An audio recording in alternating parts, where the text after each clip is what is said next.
एक बार फिर से स्वागत है दोस्तों आप सभी का हमारे YouTube चैनल VFAS स्टडी में। VFAS यानी कि विजुअल आर्ट स्टडी। और आज हम बात करने वाले हैं फिर से LT के नोट्स की, यानी कि हमने जो LT के नोट्स बनाए थे वो हम आपको प्रोवाइड करवाएंगे। तो इससे पहले भी करवाए हैं, फिर आज भी कुछ लेके आए हैं, तो उनको भी हम आपको बता देते हैं। चलिए ज़्यादा समय न लेते हुए स्टार्ट कर लेते हैं। देखो कह रहा है कि वकाटक राजा किस धर्म से संबंध रखते थे, यानी कि वकाटक राजा किस धर्म से संबंधित थे। तो ब्राह्मण धर्म आपका राइट हो जाएगा। अब देखिए मैं बता दूं वकाटकों ने क्या किया था। अजंता की मैं बात करूं तो वहां पे सर्वाधिक कार्य वकाटक के समय में हुआ है, और सर्वाधिक सुंदर जो कार्य हुआ है, सुंदर की बात करें तो गुप्त काल में हुआ था। तो चलिए आगे कर लेते हैं। नेक्स्ट क्वेश्चन है, मोहनजोदड़ो में पाए गए पुजारी का बस्ट किससे संबंधित है, यानी कि जो मोहनजोदड़ो है वहाँ पे पुजारी का बस्ट बताना है। तो वो आपका राइट होना चाहिए साबुनी पत्थर। एक बार इसे चेक कर लेना आप, ठीक है, जो मोहनजोदड़ो में आपका पुजारी का बस्ट पाया गया था। चलिए आगे देखिए, कह रहा है कि मुगल सम्राट अकबर द्वारा आरंभ किया गया प्राचीनतम पांडुलिपि, यानी कि हमें सम्राट, तो यहाँ पे हमें पांडुलिपि चित्रण बताना है सम्राट अकबर के काल में। तो राइट आंसर बी हो जाएगा, हमजनामा।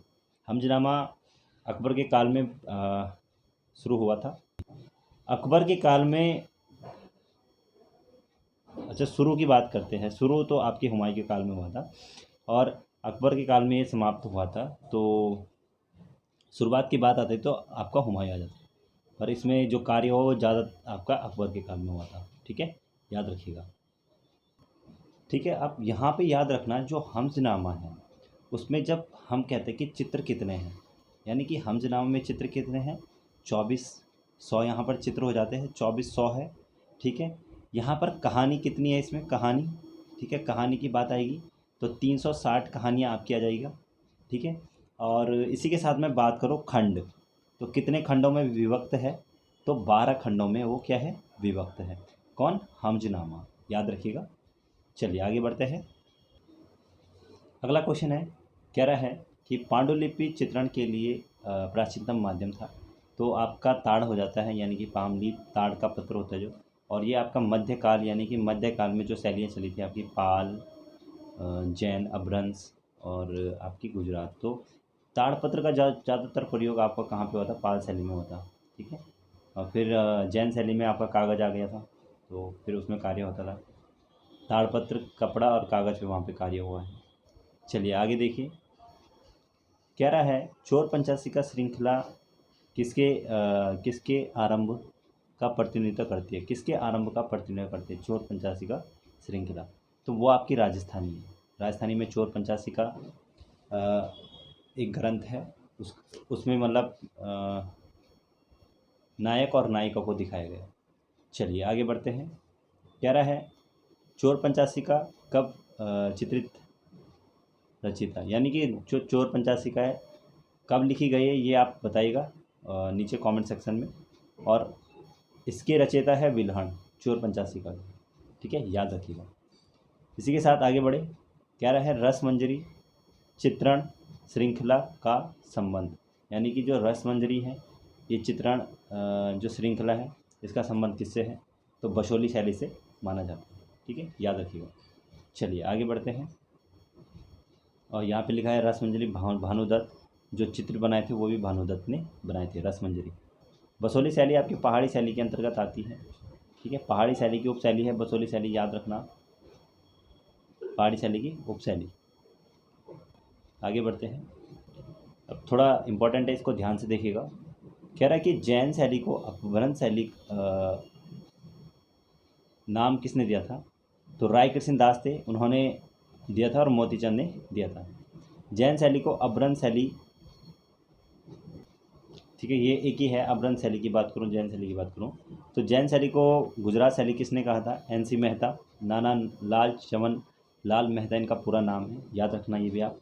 फिर कह रहा है कि जैन शैली यानी कि अपभ्रंश शैली को अपभ्रंश शैली कहा था, जैन शैली को अपभ्रंश शैली किसने कहा था, सॉरी, तो वो पर्सी ब्राउन थे, और इन्होंने गुज्जर शैली भी से कहा है, याद रखिएगा। चलिए आगे बढ़ते हैं। आगे कह रहा है जैन शैली को पश्चिमी भारतीय शैली कहा था आनंद कुमार स्वामी ने। NC मेहता ने जैन शैली पर विवरण लेख प्रस्तुत किया था। तो एक रूपम पत्रिका थी 1919 ईस्वी, याद रखना आप, 1919 ईस्वी में क्या किया गया था, इस पत्रिका पे लेख लिखा गया था। ठीक है, एनसी मेहता ने लेख लिखा है, याद रखना। चलिए आगे बढ़ते हैं। कह रहा है कि गुजरात शैली का विवरण एनसी मेहता ने किस पुस्तक में दिया। यानी कि जो गुजरात शैली है इसका विवरण एनसी मेहता ने अपनी कौन सी पुस्तक में दिया था। तो याद रखना, studies in India painting of Gujarat, 1926 ईस्वी में उन्होंने ये दिया था। याद रखिएगा, किसका, गुजरात शैली का। फिर कह रहा है कि स्टडीज़ इन इंडिया में प्रकाशित हुआ, यानी कि इसमें क्या प्रकाशित हुआ है स्टडीज़ इन इंडिया में। तो यहाँ पर बसंत विलास के चित्र देखने को मिल जाते हैं, और 79, याद रखना 79 यहाँ पर चित्र बसंत विलास के देखने को मिलेंगे। क्वेश्चन आ जाएगा अगर कि बसंत विलास में कितने चित्र हैं, तो आपको बताना है 79 चित्र 79 चित्र यहाँ पर देखने को मिलते हैं। फिर आगे कह रहा है कि लघु चित्र सबसे पहले बने, यानी कि जो लघु चित्र हैं वो सबसे पहले किस शैली में बने थे, तो पाल शैली है, वहाँ पर आपके लघु चित्र बने थे। लघु मतलब होता है आपका छोटा, ठीक है, इस प्रकार के आपकी पोथियाँ होती थी, उस पर चित्र आपको देखने को मिलते हैं। चलिए आगे बढ़ते हैं। आगे कह रहा है कि हुमायूंनामा किसके काल में लिखी गई, यानी कि हुमायूंनामा है तो कभी भी गलती से हुमायूं मत कर देना, गलत हो जाएगा आंसर। अकबर के काल में लिखी गई थी, और किसने लिखी थी वो भी बता लेते हैं। हुमायूंनामा लिखी थी तो वो थी गुलबदम बेगम, ठीक है। अब याद रखिए कि गुलबदम बेगम जो है हुमायूं की क्या लगती थी, तो ये इनकी बहन थी, ठीक है, और इन्होंने क्या लिखा था, हुमायूंनामा लिखा था, ये आप याद रखिएगा। चलिए आगे बढ़ते हैं। अब ये याद रखना कहाँ कितनी गुफाएं, वैसे गुफाएं मैंने बताया, फिर भी एक बार आप देख लीजिए, रिपीट हो जाएगा आपका काफ़ी ज़्यादा अच्छा। तो देख, जितना ज़्यादा रिवाइड करोगे उतना ज़्यादा आपका फ़ायदा है, रिवीजन होना बहुत ज़रूरी है। अजंता में कुल कितनी गुफाएं हैं, याद रखना 30 गुफाएं हैं। 25 यहाँ पे बिहार है, 5 यहाँ पे चैत्य है, और 29 पहले थी। एक आपकी 15A जो गुफा है वो बीच में आ गई है, ठीक है, 15 और 16 के बीच में है 15A, ठीक है, ये आप याद रखना। अगली गुफा है जोगीमारा में गुफाएं, तो 2 7 होना चाहिए थे, 2 क्या आ गया, एक सेकंड। जोगीमारा में गुफाएं नहीं आएगा, क्योंकि गुफाएं तो है, पर यह है कि 7 खंडों में बांटा है उन्होंने, चित्र है, चित्रों को 7 खंडों में बांटा है आसिफ कुमार हल्दर ने 1914 ईस्वी में, ठीक है, याद रखना आप। तो यहाँ पर गुफा 2 नहीं आना चाहिए मेरे हिसाब से, फिर भी आप एक बार चेक कर लेना। सीता बोगरा, सीता लांगड़ा, जोगीमारा, यानी कि ये तो वहाँ पर देखने को मिले थे, तो इन्होंने इसमें ऐड कर दिया है। जिस टाइम हम नोट्स बनाते हैं उस टाइम हम क्या करते हैं, जल्दबाजी भी करते हैं, तो एक बार ध्यान से ज़रूर बनाएगा नोट्स, क्योंकि मैंने भी यहाँ पर ये नोट्स काफ़ी पहले के हैं, तो फिर ध्यान नहीं दिया हुआ यहाँ पे। वैसे 7 खंडों में आपकी जोगीमारा गुफा विभाजित है, आसिफ कुमार हल्दर ने बताया था। अगला क्वेश्चन देखिए, कह रहा है कि बादामी की गुफाएं, यानी कि बादामी की गुफाएं में कितनी गुफाएं हैं, क्या क्या है। तो यहाँ पर 4 गुफाएं हैं, 3 ब्राह्मण हैं, एक गुफा आपकी क्या है, एक गुफा क्या है, जैन है, ठीक है। पहली गुफा क्या है, शैव धर्म, ठीक है, दूसरी है ब्राह्मण, तीसरी है वह ब्राह्मण, सॉरी दूसरी है वैष्णव, तीसरी है आपकी वैष्णव, और चौथी है आपकी जैन। पहली शैव हो गई, ठीक है, याद रखना, पहली शैव हो गई, दूसरी आपकी वैष्णव, तीसरी वैष्णव ब्राह्मण बोले मतलब हिंदू धर्म से संबंधित है, और चौथी आपकी जैन हो गई, तो ये आप याद रखिएगा। बाकी बादामी की गुफा की खोज स्टेला क्रेमरिस ने की थी, है ना, ये भी आप याद रखिएगा। चलिए आगे देखिए, कह रहा है, अब देखिए कह रहा है कि सीगरिया की गुफाएं, यानी कि सीगरिया में कितनी गुफाएं हैं, तो 6 गुफाएं हैं। 2 गुफाओं में मात्र चित्र यहाँ पर प्राप्त होते हैं, सिर्फ 2 गुफाओं में, याद रखना। डॉक्टर स्मिथ ने क्या किया है, देखो 2 भागों में गुफा को बांटा, एक उन्होंने ए को बांटा है, एक में बी को बांटा है, ठीक है, याद रखना। अब ए की जब हम बात करते थे उसमें कितने चित्र हैं, ठीक है, ए गुफा में 4 है, ठीक है, याद रखना। और जब हम बी की बात करेंगे तो उसमें कितनी, 17, यानी कि 17 रूपियानों का, चार तो आपकी 4 रूपियाने आपकी हो गई ए में, और 17 हो गई बी में, ठीक है, टोटल कितनी रूपायन की हो गई, 21 रूपायन चित्र यहाँ पर देखने को मिलते हैं, स्त्रियाँ, यानी कि रूपायन स्त्रियाँ, ठीक है। अगला है, और सीगरे की गुफा कहाँ है, श्रीलंका में है, ये भी आप याद रखिएगा, सिहनगिरी पर्वत है वहाँ पर। देखने को मिलेगी आपको सीगरे की गुफा। आगे कह रहा है कि एलोरा में गुफाएं बतानी है हमें, तो 34 गुफाएं हैं, 3 धर्म में बटी है। याद रखना 3 धर्म में ये बटी है। कौन कौन सा धर्म है? यहाँ पे बौद्ध हो गया, हिंदू हो गया, जैन हो गया। बौद्ध धर्म की जब बात आती है तो यहाँ पे 1 से 12 तक आपकी क्या है, बौद्ध धर्म की गुफाएं हैं। कुल मिला के 12 गुफाएं हैं। ठीक है। समय की बात करूँ तो 300 से 700 ईस्वी इसका समय हो जाता है। ठीक है। फिर बात कर रहा है कि हिंदू धर्म, तो हिंदू धर्म से संबंधित बात करूँ तो 13 से 29 यानी कि 17 गुफाएँ आपकी हिंदू धर्म से है। ठीक है। इसी के साथ 700 से 972 ईस्वी यानी कि 972 ईस्वी तक क्या है, इसका समय पीरियड है, यानी कि टाइम पीरियड है जो हिंदू धर्म से संबंधित है। फिर मैं यहाँ पे बात करूँ जैन धर्म की, तो जैन धर्म में कह रहा है कि 30 से 34 यहाँ पर गुफाएं हैं। टोटल मिला के 5 गुफाएँ देखने को मिलती हैं और 9 से 12वीं शताब्दी तक ये मानी जाती है। तो 9वीं से 12वीं शताब्दी तक मतलब जैन धर्म में कार्य हुआ। अब टोटल मिला के जो एलोरा का जो कार्य है, टोटल मिला के मैं बात करूँ, टोटल कार्य कितना समय लगा था, तो 900 वर्षों का यहाँ पर कार्य हुआ है। 900 वर्षों तक यहाँ पर कार्य हुआ, तीनों धर्मों से मिला के अगर हम बात करें। चलिए आगे बढ़ते हैं। यहाँ पे कह रहा है कि एलिफेंटा में कितनी गुफाएं हैं, तो याद रखिए 7 गुफाएं यहाँ पर एलिफेंटा में हैं। ठीक है। एलिफेंटा आपके कहाँ है? महाराष्ट्र के मुंबई, जहाँ पर क्या है, धार जिला, धार नहीं, धार में तो बाघ की गुफा है। ठीक है। तो धारापुरी है, धारापुरी यानी कि बाकी गुफा मैंने बोला धार जिला, ये धारापुरी है, याद रखना आप। और एलिफेंटा की गुफा को विश्व विरासत में 1987 ईस्वी में इसे विश्व विरासत संगठन में रखा गया यूनेस्को के द्वारा, ये भी आप याद रखिएगा।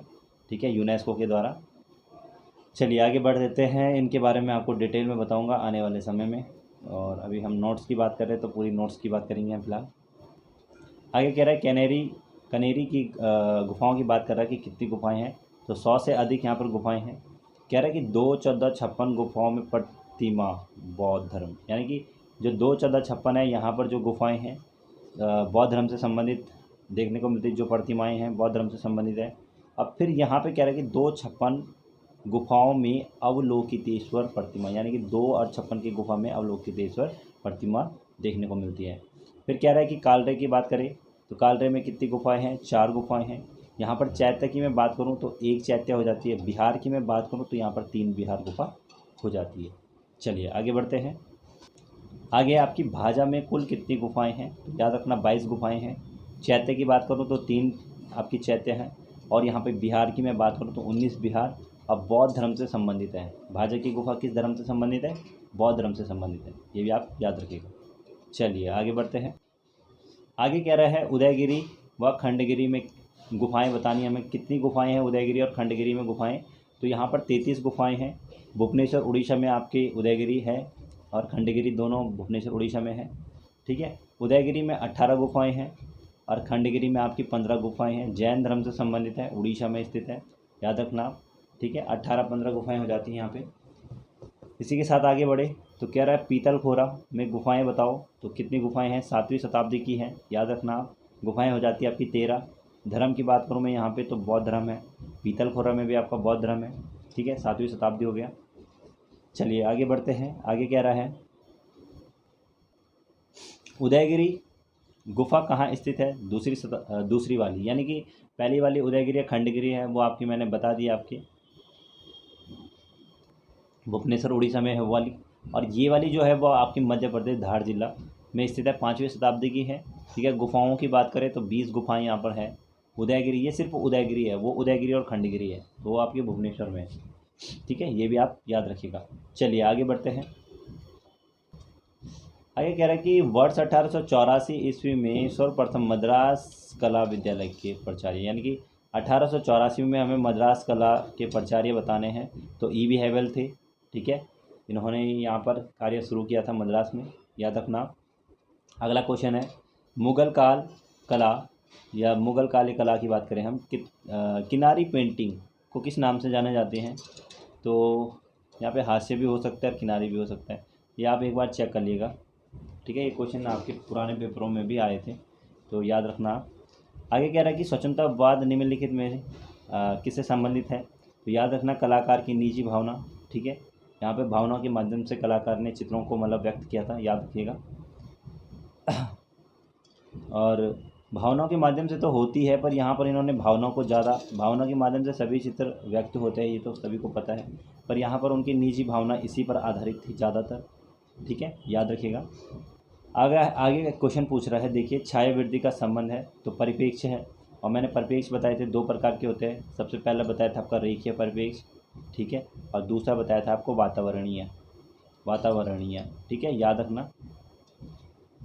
तो रेखीय परिप्रेक्ष्य में मैंने बताया था कि रेखाओं के माध्यम से मतलब जो परिप्रेक्ष्य हमें दिखाना पड़ता है, जैसे ट्रेन वगैरह हो गई, मकान वगैरह हो गया। और वातावरण में क्या होता है, छाया का अंकन होता है। यानी कि मैं बता दूं आपको, मतलब जो हमारी पास की चीज़ें होती है वो क्या होती है आपकी, साफ दिखाई देती है, और दूर की जो वस्तुएं होती हैं वो धुंधलापन होता है। किसी किसी में नीला प्रभाव होता है, वर्षा ऋतु में कई बार भूरा प्रभाव भी देखने को मिल जाता है। तो वही चीज़ है आपकी, तो वही चीज़ बताने की कोशिश कर रहा है कि परिप्रेक्ष्य के 2 प्रकार हमने आपको बताए, डिफाइन कर दिए। चलिए आगे बढ़ते हैं। कह रहा है कि कजली स्याही से चित्र, यानी कि जो कजली स्याही है उसमें एक चित्रण बने थे, तो वो थे आपके अब्रक दांत होना चाहिए था, अब्रक वस्त्र पता नहीं क्या कर रखा, पर ये जो काम हुआ है ना, ये कंपनी शैली में हुआ है, याद रखना। कंपनी शैली में ये काम हुआ है, कंपनी शैली में ये कार्य हुआ था। हाथी पर भी, यहाँ पर हाथी के दांत पे भी कार्य हुआ था, कजली शाही में भी वहाँ पर काम हुआ था, याद रखिएगा। चलिए आगे बढ़ते हैं। आगे कह रहा है कि बसोली की बात कर रहा है कि पेंटिंग की पुस्तक के लेखक कौन है। बसोली पेंटिंग की पुस्तक के लेखक की बात करना तो MS रंधवा थे, ठीक है, याद रखिएगा। आगे कह रहा है कि सफ़ेद के मिश्रण से तैयार जो रंग होता है, रंग की बात कर रहे हैं सफ़ेद के मिश्रण से, तो उसे टिंट कहते हैं, ठीक है। और जो काले के मिश्रण से होगा उसे क्या कहेंगे हम, छाया, ये आप याद रखिएगा। आगे कह रहा है कि कौन सा शब्द सौंदर्य का प्राय नहीं है, तो इसमें कौन सा नहीं है, इसको एक बार आप चेक कर लेना, इसके आंसर मैंने बताया नहीं है, तो आप ज़रूर इसको कमेंट सेक्शन में बताएगा। अगला क्वेश्चन है, कंपनी शैली के जो चित्र के विषय थे, विषय की बात कर रहा है कंपनी शैली के, तो जनजीवन थे, मतलब जनजीवन पे आधारित ही वहाँ पे चित्र बने थे, याद रखिएगा। वहाँ पे कोई ऐसा नहीं कि आपके उन्होंने धार्मिक चित्र बनाए होंगे या फिर यथार्थवादी, तो मतलब उन्होंने जनजीवन से, जो मतलब जनजीवन में चल रहे थे उस हिसाब से उन्होंने कार्य किया था। अगला है, लोक कला में कलाकार महत्व देता है, तो याद रखिएगा प्राथमिक रंग होते हैं लाल पीला नीला, ठीक है, तो प्राथमिक रंगों पर यहाँ पर जोर दिया जाता है। अगला क्वेश्चन है, अजंता में हम देख सकते हैं, तो भाई चित्र, मूर्ति और स्थापत्य तीनों हम अजंता में देख सकते हैं। और चित्र की बात करूँ तो भाई बौद्ध धर्म से संबंधित तो बहुत सारे वहाँ पे चित्र ही देखने को मिलते हैं, और बहुत सारे आदर्श चित्र भी है, ये भी देखने को मिलते हैं। पूरी 6 गुफाओं में जो है बात करूँ मैं तो काफ़ी ज़्यादा चित्र है ना, वही चीज़ है। तो चलिए आगे देखिए क्या कह रहा है, कल्पना चित्र क्या है, यानी कि जो कल्पना होती है, जिस पर हम कल्पना करते हैं या फिर हम कुछ सोचते हैं, तो वो भावनाओं पर आधारित होती है। कल्पना कर रहे हैं तो भावनाओं पर आधारित होगी, तो भावना पर आधारित जो चित्र होंगे उसे हम क्या करेंगे, कल्पना कहेंगे, कल्पना चित्र कहेंगे। अगला क्वेश्चन है कि रज़्मनामा किसके काल में चित्रित, तो भाई अकबर थे, अकबर के काल में रज़्मनामा चित्रित किया गया था, ग्रंथ है एक, याद रखिएगा। क्वेश्चन है, अगला क्वेश्चन है, मुगल शैली में किन विषयों पर चित्र नहीं है, यानी कि किस विषय पर चित्र नहीं है, तो जनजीवन पर नहीं है। व्यक्ति चित्र बने हैं, ठीक है, भारतीय कथाएं हैं, युद्ध विषय है, पर जनजीवन से संबंधित नहीं बने वहाँ पे, ठीक है, याद रखना। ग्रंथ वगैरह आपको देखने को मिले, हमजनामा हो गया, तूतीनामा हो गया, तो कई है, भारतीय ग्रंथ भी है और भारतीय कथाएं हैं, ठीक है, और व्यक्ति चित्र है, शिकार के दृश्य बने हैं। यहाँ पर तो ये भी देखने को मिल जाता है कि जहांगीर शिकार करते हुए सबसे ज़्यादा चित्र शिकार के दृश्य किसने बनाए थे, तो मनोहर थे शायद, मेरे को याद नहीं आ रहा, मनोहर ही रहेंगे, या शिकार के दृश्य बताऊंगा जब मुगल काल आएगा तो उसमें बता दूंगा, अभी थोड़ा ध्यान नहीं आ रहा। तो जहांगीर काल में ही थे, मनोहर थे, मैंने देखा तो मनोहर ही थे, ठीक है, अभी चेक किया था मैंने, तो उन्होंने ही मतलब क्या किया था, शिकार संबंधित दृश्य बनाए थे। मंसूर थे, जैसे फूल पत्तियों से संबंधित बनाते थे। तो मतलब सारे अकबर के काल की बात करूँ मैं, हुमायूं की, सबके कलाकार क्या थे, अलग अलग थे, तो मैं बताऊँगा आपको। चलिए आगे बढ़ते हैं। कह रहा है बसंत विलास क्या है, तो भाई ये एक चित्रित पुस्तक है, याद रखना आप, बसंत विलास, और इसमें मैंने बताया आपको 79 चित्र है, आगे कह रहा है दास्तान अमीर हमजा, तो ये भी एक चित्रित पुस्तक है। दास्तान अमीर हमजा मतलब पुस्तक है, उसमें कई प्रकार की कहानी दिखाई गई है। दास्तान अमीर हमजा की बात कर रहे हैं ना, तो 360 कहानियाँ यहाँ, तो ये पुस्तक आएगी, आपकी पुस्तक होगी। क्योंकि कई लोग कहानी कर देते, तो कहानी तो उसके अंदर है ना, तो अब कहानी तो 360 है, तो दास्तान अमीर हमजा क्या है, कहानी थोड़ी ना होगी, एक बड़ी पुस्तक होगी, उसके अंतर्गत ये सारी कहानियाँ होंगी। एक बार आप इसे चेक जरूर कर लेगा। मुझे तो कहानी नहीं लगती है, पुस्तक लगती है। फिर आगे कह रहा है कि मिश्रित माध्यम तकनीक में प्रयोग, तो ये कौन सी है भाई मिश्रित माध्यम, एक सेकंड है। देखिए मिश्रित माध्यम तकनीकी कह रहा है, तो विभिन्न चित्रण सामग्री होना चाहिए, वैसे संगत विभिन्न तकनीक ये होना चाहिए, क्योंकि सामग्री से ही तो हम क्या करेंगे, मिश्रित चित्रण बना सकते हैं ना। मेरे हिसाब से आइडिया सही है, बाकी आप देख लेना एक बार से। चलिए आगे बढ़ते हैं। अब देखिए क्या कह रहा है, इन्होंने छापा चित्र भी बनाए हैं, तो अनुपम शुद्ध है, यानी कि छापाकार एक महिला है, महिला चित्रकार है, महिला छापाकार हम इन्हें कहेंगे, सॉरी चित्रकार नहीं, महिला छापाकार। तो इन्होंने छापा कला से इन्होंने काफ़ी चित्र बनाए हैं, इनके चित्र आप देख लेना एक बार, आपको इंटरनेट पे दिख जाएंगे, गूगल पे जाकर सर्च कर लेना। तो आगे कह रहा है कि अमूर्त कला नहीं है, देखिए इसको आप चेक करिएगा, इसमें मुझे प्रतीकात्मक, भावनात्मक, वर्णनात्मक, विचार आधारित, भावनात्मक, प्रतीकात्मक, एक बार इसे चेक कर लेगा, विवरणात्मक लग रहा है मुझे, वैसे पता नहीं, एक बार चेक कर लेना आप इसे, इसके बारे में मुझे थोड़ा पता नहीं है। आगे कह रहा है कि आदिम कला में किस प्रकार के रूप दिखाई देते हैं, यानी कि आदिम कला में, अब यहाँ पर ये भी नहीं कर रखा है सिलेक्ट, प्रतीकात्मक, आदिम कला यानी कि आदिम कला, एक बार इसे चेक कर लेना आप, मुझे यथार्थ लग रहा है जहाँ तक, फिर भी आप इसे चेक कर लेगा एक बार। अगला क्वेश्चन है, तो भाई यूनानी कला में महत्वपूर्ण, तो मनुष्य, प्रकृति, ईश्वर, तीनों उपयुक्त होना चाहिए, राइट आंसर, तीनों यहाँ पर मुख्य है, याद रखिएगा। चलिए आगे बढ़ते हैं। आगे कह रहा है कि मोहनजोदड़ो से मिली माता देवी या मातृ देवी की बात करें, प्रतिमा बनी, तो टेराकोटा से बनी थी, याद रखना आप, मोहनजोदड़ो से प्राप्त है। और मोहनजोदड़ो की बात क्या करूँ मैं, तो भाई मोहनजोदड़ो की खोज किसने की थी, राखलदास बनर्जी ने की थी, ठीक है, राखलदास बनर्जी ने की थी, राखलदास बनर्जी ने की थी, 1922 ईस्वी में हुई थी इसकी खोज, ठीक है, तो मोहनजोदड़ो। चलिए आगे बढ़ते हैं, ज़्यादा क्या बताना है इसके बारे में, बहुत बता रखा है वैसे, और टॉपिक आएंगे और भी लाऊंगा, फिर देखूंगा अगर कहीं कमी होती है तो उनको पूरा करेंगे। कह रहा है कि कलाकृति में क्या मुख्य है, देखिए कलाकृति में क्या मुख्य होगा, रूप, विषय वस्तु, रंग, यानी कि उपयुक्त सभी होगा। कोई भी कलाकृति की हम बना रहे हैं तो भाई वहाँ पर रूप भी इम्पोर्टेंट है, विषय वस्तु भी होनी जरूरी है, रंग भी जरूरी है, ठीक है, बिना रंग तो चित्र का प्राण होता है, आप सभी को पता है। आगे कह रहा है कि सादृश्य का अर्थ होता है, देखिए सादृश्य का अर्थ होता है कि रूपों में विभिन्नता, यानी कि सादृश्य में समान देखने को तो मिलेगा नहीं, हर प्रकार के जो रूप होगा वो अलग अलग होगा, ठीक है। अगला है, खान बहादुर का खिताब किस चित्रकार को मिला, तो AR चुगदाई थे, अब्दुल रहमान चुगदाई जिन्हें हम कहते हैं, इनको मिला था। रंगों का सम्राट भी इनको कहा जाता है, याद रखना आप, रंगों का सम्राट अब्दुल रहमान चुगदाई को कहा जाता है। चलिए आगे बढ़ते हैं। कह रहे हैं खजुराहो प्रसिद्ध है, तो भाई खजुराहो श्रृंगारिक मूर्तियों के लिए प्रसिद्ध है, यानी कि यहाँ पर जो मूर्तियाँ हैं नग्न अवस्था में देखने को मिलेगी, और काफ़ी अश्लील मूर्तियाँ देखने को मिलती हैं, तो किस बात क्यों बनाई थी, किस लिए बनाई गई थी, तो ये अभी तक भविष्य में पता नहीं है हमें, तो जो भी है जिस प्रकार से भी है, पर काफ़ी ज़्यादा वहाँ पर मूर्तियाँ देखने को मिलती हैं, और सारे अधिकांश नग्न मूर्तियाँ हैं। चलिए आगे बढ़ते हैं। कह रहे हैं कि ओलियोग्राफी किस सतह पर किया जाता है, तो चूना पत्थर, यानी कि ओलियोग्राफी चूना पत्थर छापा कला की ये क्या है, तकनीकी है, याद रखिएगा। इसी के साथ में आगे बढ़ो।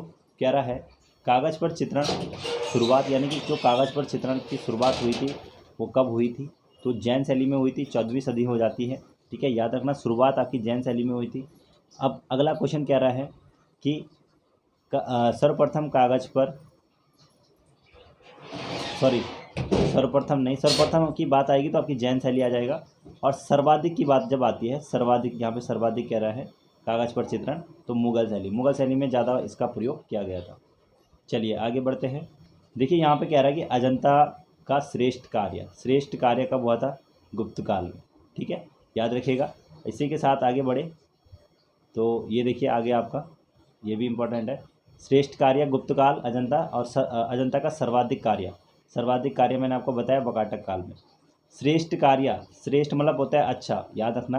ठीक है, इसका मतलब होता है अच्छा कार्य जो हुआ है, सबसे अच्छा कार्य, तो आपके किस काल में हुआ है? ठीक है, याद रखना, वो आपका गुप्त काल में हुआ है। ठीक है, सर्वाधिक जब आएगा, सर्वाधिक कार्य, ये देखिए सर्वाधिक है तो वाकाटक कार्य। ठीक है, वाकाटक काल में। आगे देखिए क्या कह रहा है, ओलियोग्राफी किस सतह पर किया जाता है? तो ये मैंने आपको बता दिया था, चूना पत्थर। दोबारा आ गया क्वेश्चन। अगला क्वेश्चन देखिए, कह रहा है कि वर्णहीन योजना का अर्थ है कि काले सफ़ेद रंगों का प्रभाव यानी कि प्रयोग यहाँ पर देखने को मिलता है, उसे वर्णहीन शून्यता रंग कहते हैं। ठीक है, ये आप याद रखिएगा। इसी के साथ आगे बढ़े तो कह रहा है कि कौन व्यक्ति चित्रण में बहुत कुशल है, यानी कि कौन सबसे कुशल है व्यक्ति चित्रण में? तो रवि वर्मा है, वो बहुत ज़्यादा कुशल है, तो इम्पोर्टेंट हो जाता है। देखिए राजा रवि वर्मा के बारे में जितना कहे कम ही है, यानी कि ऑयल माध्यम में इन्होंने क्या किया था, चित्र बनाए थे, और यथार्थ चित्र यानी कि रियलिस्टिक चित्र थे, आपको बताया मैंने। केरल के केल्ली मनूर में इनका जन्म हुआ था। ठीक है, और 1848 ईस्वी में इनका जन्म हुआ था, 1906 ईस्वी में इनकी क्या हुई थी, मृत्यु हो गई थी, तो याद रखिएगा आप। चलिए आगे बढ़ते हैं। आगे कह रहा है कि किन चित्रों में स्वप्न और यथार्थ को दर्शाया गया, यानी कि स्वप्न जैसी आकृतियाँ, यथार्थ चित्रण यहाँ पर देखने को मिलता है, तो अति यथार्थवादी जो कला है वहाँ पर ये चीज़ें देखने को मिलती है। ठीक है, याद रखिएगा। उसके बाद अति यथार्थवाद यानी कि सल्वाडोर डाली यहाँ पर इम्पोर्टेंट है, जिन्होंने आपकी पिघलती घड़ियाँ बनाई है, याद रखना। ठीक है, जिसको हम बोलते हैं क्या, परसिस्टेंट ऑफ मेमोरी, इंग्लिश में कुछ ऐसे बोलते हैं, याद रखिएगा। तो आगे देखिए क्या कह रहा है, कह रहा है कि पाषाणकालीन चित्र बने, यानी कि पाषाणकालीन चित्र जो बने थे, रेखा, रंग भरकर, खुरेदकर और तीनों होना चाहिए, क्योंकि प्रागैतिहासिक की बात हम जब करते हैं पाषाण काल की, तो वहाँ पर रेखा का प्रयोग हुआ, रंग भरकर उन्होंने क्या किया, रंग यानी कि क्या करते थे वो, चर्बी, जानवर की चर्बी मिला के रंगों का प्रयोग किया उन्होंने, खुरेदकर। ठीक है, ये तीनों यहाँ पर टेक्निक देखने को मिलती है। देखिए अगला क्वेश्चन कह रहा है कि ये वीडियो आर्ट विधा में भी कार्य करते हैं, यानी कि कौन है वो जो वीडियो में काम कर रहे हैं? तो उनका नाम है नालिनी मालिनी, ये इनके कार्य है। चलिए आगे बढ़ते हैं। देखिए अगला क्वेश्चन कह रहा है कि फिरका चित्र का विषय, यानी कि जो फिरका चित्र है वो कहाँ पर देखने को मिला, मतलब विषय बताना हमें। तो यहाँ पर सामान्य जनजीवन से संबंधित है, और फिरका आपका कंपनी शैली में, फिरका कंपनी शैली में होना चाहिए। हाँ, चित्रों के सेट जो बनते थे वो फिरका वगैरह जो भी है ये कंपनी शैली में ही देखने को मिला थे। चलिए आगे बढ़ते हैं। आगे कह रहा है वातावरणीय परिप्रेक्ष्य दिखता है।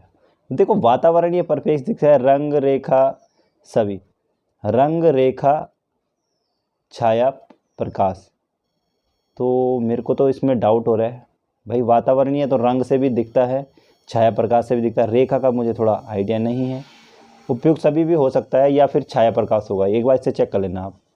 ठीक है, क्योंकि यहाँ पर वातावरणीय परिप्रेक्ष्य में क्या होता है, छाया का अंकन होता है, यानी कि छाया प्रकाश का अंकन होता है, और छाया प्रकाश करेंगे तो भाई हमें रंग की ज़रूरत भी तो चाहिए, रंग की ज़रूरत भी पड़ेगी ना, तो भाई यहाँ पर तो थोड़ा कंफ्यूज हो रहे हैं।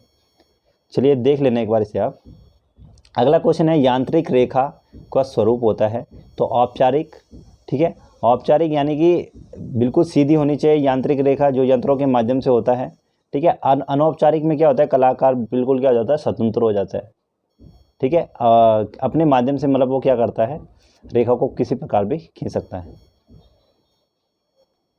अगला कह रहा है कि आधुनिक कला की बात कर रहा है कि आधुनिक कला नहीं, तो भाई आधुनिक कला नहीं, एक सेकंड है, यहाँ पे राइट आंसर ये लगाया है, पर पता नहीं ये होता कि नहीं होता, अनुकृति मूलक या प्रयोगी बहुत, एक बार इसे चेक कर लेना आप, नीचे कमेंट सेक्शन में जो बताया अगर आपको आंसर आते हैं तो। अगला क्वेश्चन है जोगीमारा गुफा चित्रांकन विधि। तो चित्रांकन विधि की क्या बात करो, सफ़ेद पृष्ठभूमि पे लाल रंगों की से बनाए गए हैं चित्रांकन, ठीक है, और सफ़ेद पृष्ठभूमि पे काले रेखांकन और लाल रंग की बॉर्डर है। सॉरी, ये मैंने गलत कह दिया था। फिर जोगीमारा की गुफा की हम बात करें तो यहाँ पर 10 फुट लंबी हो जाती है, 6 फुट चौड़ी और 6 फुट ऊंची। जोगीमारा की गुफा कहाँ है आपकी? छत्तीसगढ़ में, वर्तमान में छत्तीसगढ़ होगी, पहले मध्य प्रदेश में थी। और अभी हम बात करें जोगीमारा के चित्र मिलते जुलते, यानी कि किससे मिलते जुलते हैं, तो भरूच और सांची से मिलते जुलते हैं, याद रखिएगा आप।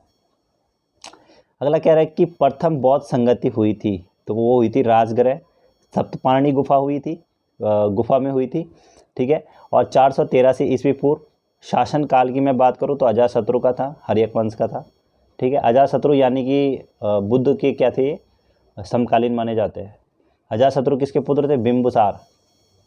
बिंबुसार मैंने आपको बहुत बार बताया वैसे। और बिंदुसार के पुत्र कौन थे? बिंदुसार के पुत्र। देखो इन दोनों में बहुत कंफ्यूज होता है, बिंदुसार और बिंबुसार, बिंदुसार और बिंदुसार। यहाँ पे बिंब है, यहाँ पे बिंदु है। तो बिंदु के थे अशोक, अशोक बिंदुसार के पुत्र, यानी कि चंद्रगुप्त मौर्य के पुत्र। चलिए आगे बढ़ते हैं। कह रहा है कि द्वितीय बौद्ध संगति कहाँ पर हुई थी, तो वैशाली में हुई थी, 383 ईस्वी में हुई थी, ईस्वी पूर्व में हुई थी। शासनकाल की बात करूँ तो कालाशोक का था, और शिशुनाग वंश इसका क्या हो जाता है, यहाँ पर काल हो जाता है। यानी कि शिशुनाग वंश यानी कि मौर्य वंश को समाप्त किसने किया था? शिशुनाग, यानी कि सॉरी शिशुनाग नहीं हो तो शुंग वंश ने किया था। शिशुनाग आपका अलग हो गया है। चलिए आगे बढ़ते हैं। अगला कह रहा है कि तृतीय बौद्ध संगति, यानी कि तृतीय बौद्ध संगति कहाँ पे हुई थी, तो पाटलिपुत्र में हुई थी। कब हुई थी? 251 ईस्वी पूर्व में हुई थी, ठीक है। शासनकाल की बात करें तो किसका था? अशोक का काल था, और ये मौर्य वंश का था, ठीक है। अशोक किस वंश का था? मौर्य वंश का। चलिए अब चतुर्थ बौद्ध संगति की भी बात कर लेते हैं। जब तीसरी की हो गई तो चतुर्थ की भी हो जाएगी, ठीक है। 4 बौद्ध संगतियाँ हुई थी, याद रखना। चतुर्बौद्ध संगति यानी कि कश्मीर के कुंडल वन में, ठीक है, ईस्वी के प्रथम ईस्वी शताब्दी। और उसके बाद शासनकाल की मैं बात करूँ तो कनिष्क का शासनकाल था, कुषाण काल जिसे हम कहते हैं, ठीक है। कुषाण काल के संस्थापक थे कुडुपिसेस कर्ण, ऐसा कुछ है, कड़ुपिसेस उनका कुछ ऐसा नाम है, याद नहीं आ रहा मुझे। और प्रसिद्ध शासक जो माने जाते हैं वो कनिष्क माने जाते हैं, ठीक है, याद रखिएगा। चलिए आगे बढ़ते हैं। कह रहा है कि लामा तारानाथ ने चित्रकला की 3 शैलियाँ बताई थी, मैंने आपको बताया था इस बारे में भी, ठीक है। पहली है आपकी देव शैली, दूसरी आपकी नाग शैली, और तीसरी है यक्ष शैली। देव शैली, नाग शैली और यक्ष शैली, इनके बारे में मैंने बताया है। वीडियो नहीं देखा तो आप वीडियो देख लेना एक बार ढंग से, जिसमें मैंने यूनानी लेखक और किसकी बात की है, यूनानी, तिब्बती और आपके ये चीनी लेखकों की बात की है। तो उस वाली वीडियो को आप देख लीजिए, ठीक है। इस वीडियो को मैं एक काम करूँगा, इसमें आई बटन पे लगा दूंगा, आप वीडियो को देख लेना उसमें। चलिए आगे बढ़ते हैं। कह रहा है लास्ट क्वेश्चन है इस टॉपिक की क्या बात करो, जो LT नोट्स है हमारे, ये लास्ट क्वेश्चन होगा। फिर इसके बाद मैं अगली वीडियो में और क्वेश्चन लेके आऊँगा, जो मतलब मैंने LT के लिए बनाए थे उन क्वेश्चनों की ही बात कर रहा हूँ। तो जितने भी नोट्स होंगे मैं आपको ऐसे ही प्रोवाइड कराता रहूँगा वीडियो के माध्यम से। कह रहा है कि देव शैली का अंकन मिलता है, यानी कि जो देव शैली का अंकन है वो आपका कहाँ पर मिलता है? अजंता में चित्रकला का अध्ययन, ठीक है। फिर कह रहा है मध्य प्रदेश, एक सेकंड, तो ये देव शैली का जो है, देव शैली तो आपकी मगध में प्रचलित थी, यहाँ पे लिखा नहीं है इन्होंने, ठीक है, याद रखना मगध में प्रचलित थी। तो यहाँ पर ये लिखा है कि मध्य प्रदेश केंद्र मगध में प्रचलित शासक बिंबसार, यानी कि बिंबसार कहाँ का शासक था? मध्य प्रदेश यानी कि मगध का। तो ये थे हमारी सीरीज आज की, और आज की जो सीरीज़ है हमारी, यानी कि जो LT की सीरीज़ हमारी चली, तो इसी को हम यहीं पे समाप्त करेंगे। काफ़ी क्वेश्चन हो गए, काफ़ी ज़्यादा, तो इनको आप अच्छे से देखिएगा। आई होप कि आपको आज की जो हमारी ये सीरीज़ है पसंद आई हो, और फिर मिलते हैं एक नई सीरीज़ के साथ। LT के जो नोट्स होंगे ऐसे आपको प्रोवाइड करवाए जाएंगे। तो थैंक्स फॉर वॉचिंग। अच्छा हाँ, एक चीज़ और बोलना है, टेलीग्राम पे अगर कोई ज्वाइन नहीं हुआ है अभी तक तो TG पर ज्वाइन ज़रूर हो जाए, क्योंकि आप लोगों के लिए काफ़ी ज़्यादा यूज़फुल रहेगा। कुछ टाइम बाद हम वहाँ पे अभी क्वेश्चन भी डालने वाले हैं, इंपॉर्टेंट क्वेश्चन, तो वो आप लोगों को क्या करना है, क्विज के माध्यम से उन्हें मतलब सेलेक्ट करके भेजना है मुझे, ठीक है। तो अच्छा है टेलीग्राम पे जुड़ना, ठीक है। अब वहीं पे हम क्या करते हैं, लिंक भी प्रोवाइड करवा रहे हैं, ठीक है। तो चलिए आज की वीडियो यहीं पे समाप्त करेंगे। Thanks for watching, bye for now and take care. जय हिंद, वंदे मातरम, बाय बाय।